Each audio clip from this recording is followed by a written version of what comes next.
Minggu ini adalah Minggu Palmarum, minggu yang mengingatkan kita akan peristiwa Yesus memasuki kota Yerusalem sebelum dia menjalani Via Dolorosa. Umat menyambutnya dengan penuh sukacita sambil menghamparkan baju-baju seolah red carpet di jalan dan memotong ranting-ranting dari pohon dan menyebarkannya di jalan. Tradisi ini sampai sekarang masih diteruskan oleh beberapa gereja. Mazmur 113 dan Mas 118 biasa dipakai oleh orang Yahudi pada perayaan Paskah setiap tahunnya. Dua Mazmur pertama dinyanyikan sebelum perjamuan Paskah dan sisanya setelah perjamuan. Dengan demikian, menurut beberapa penafsiran, Mazmur ini adalah nyanyian terakhir yang dinyanyikan Yesus Kristus sebelum kematiannya. Pemazmur terlebih dahulu mengajak Israel secara keseluruhan untuk memuji Tuhan. Setelah ejakan mengucap syukur, ayat 1-4, pemazmur menceritakan 3 kesaksian berbeda akan karya Tuhan dalam hidupnya. Yang pertama, ayat 5-9, kesaksian akan pertolongan Tuhan dari kesesakan karena himpitan musuh. Kedua, ayat 10-12, kesaksian raja akan pertolongan Tuhan ketika musuh berupaya menaklukkan bangsanya.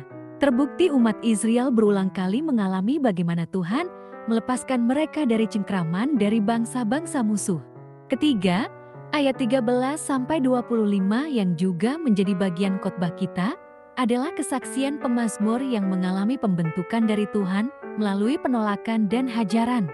Terbukti, Tuhan mengizinkan dia kalah dan babak belur, tetapi pengalaman itu justru membentuk kekuatan dan ketangguhan untuk tetap setia kepada Tuhan. Dan kembali Mazmur ini ditutup dengan ajakan bersyukur yang merupakan ulangan dari ayat 1.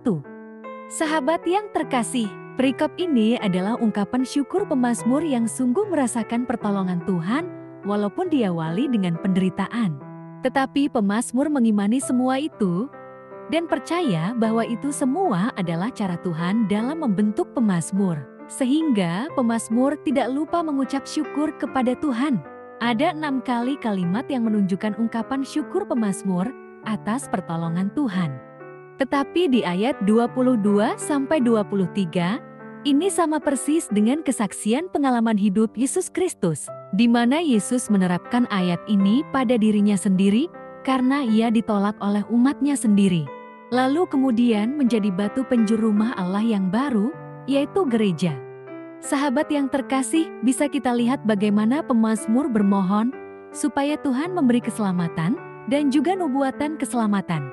Dan pada akhirnya kita melihat itu di dalam pengorbanan Kristus, di mana ketika ia memasuki Yerusalem disambut dan dinyanyikan oleh orang banyak.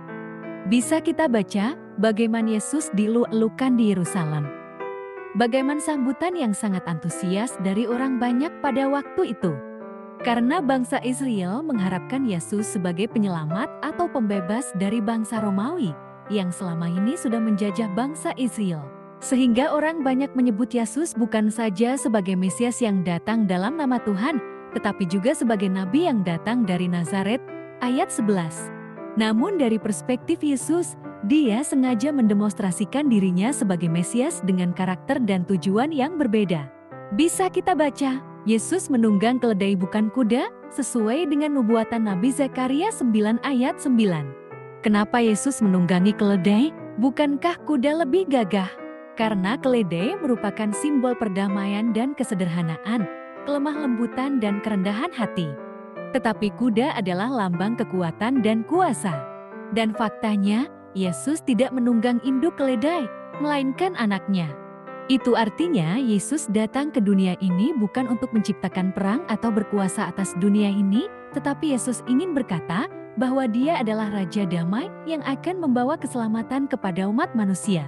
Dan juga bentuk demonstrasi Yesus ini hendak menegaskan kemesiasannya yang bersifat rohani. Ia datang sebagai Raja Damai untuk membebaskan umat manusia dari belenggu perbudakan dosa dan dari konsekuensi hukuman Allah. Sahabat yang terkasih, ada 3 pesan yang bisa kita dapat dari renungan ini, yaitu tetaplah bersyukur kepada Tuhan dalam setiap perkara hidup kita, karena Tuhan baik. Sekalipun ada hal-hal yang tidak kita mengerti, percayalah pertolongannya selalu tepat pada waktunya. Puja-pujian pengagungan kita kepada Tuhan harus tulus, bukan karena ada keinginan kita, jangan ada agenda lain. Kehadirannya sebagai juru selamat yang membebaskan orang-orang berdosa dengan cara kelemah lembutan, kerendahan hati bukan kekerasan dan keangkuhan. Biarlah terpanggil untuk menjadi penolong, pembebas, juru damai dengan karakter yang tetap mengedepankan kerendahan hati. Dan melalui semua pengertian ini, pada akhirnya kita mampu berkata, diberkatilah dia yang datang dalam nama Tuhan. Seperti yang dikatakan oleh pemazmur, bukakanlah aku pintu gerbang kebenaran, aku hendak masuk ke dalamnya, hendak mengucap syukur kepada Tuhan. Inilah pintu gerbang Tuhan. Orang-orang benar akan masuk ke dalamnya. Aku bersyukur kepadamu, sebab engkau telah menjawab aku, dan telah menjadi keselamatanku. Batu yang dibuang oleh tukang-tukang bangunan telah menjadi batu penjuru. Hal itu terjadi dari pihak Tuhan, suatu perbuatan ajaib di mata kita. Inilah hari yang dijadikan Tuhan, marilah kita bersorak-sorak dan bersukacita karenanya. Ya Tuhan, berilah kiranya keselamatan. Ya Tuhan, berilah kiranya kemujuran.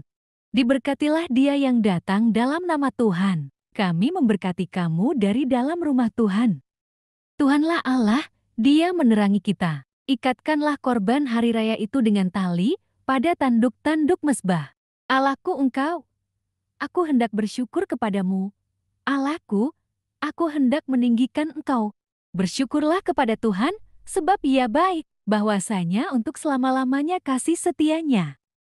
Penutup, Tuhan, tolong kami yang lemah untuk hidup di dalam firman-Mu. Biarlah ujian yang datang boleh kami hadapi di dalam kemenangan yang sejati di dalam Tuhan.